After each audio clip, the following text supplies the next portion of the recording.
భువన లోకాలు అంటే సృష్టిలో ఉండే లోకాలు 14 లోకాలు అంటారు. అధోలోకాలు 7, ఊర్ధ్వలోకాలు 7. అధోలోకాలు అంటే ఏంటి? భూమి లోపల ఉండే సూక్ష్మలోకాలు. అతల వితల కుతల సుతల రసాతల తలాతల పాతాళ లోకాలు.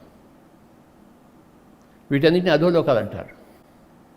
ఊర్ధ్వలోకాలు భూలోకము, భువర్లోకము, సువర్లోకము, జనాలోకము, మహాలోకము, తపోలోకము, సత్యలోకము. నువ్వు భూలోకంలో పాపాలు చేసినప్పుడు ఎక్కువ కాలం భువర్లోకంలో ఉంటావు. పుణ్యాలు చేసినప్పుడు ఎక్కువ కాలం స్వర్గలోకంలో ఉంటావు. క్షీణే పుణ్యే మనిషిలోకం విషయంతో మళ్ళీ తిరిగి వచ్చేస్తావు ఇక్కడికి. జ్ఞానం సంపాదించుకుంటే, నిస్వార్థం సంపాదించుకుంటే అంటే అప్పుడు నువ్వు మహాలోకానికి వెళ్తావు.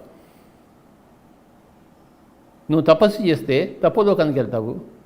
పూర్ణ సత్యం సంపాదించుకుంటే నువ్వు సత్యలోకానికి చేరుకుంటావు.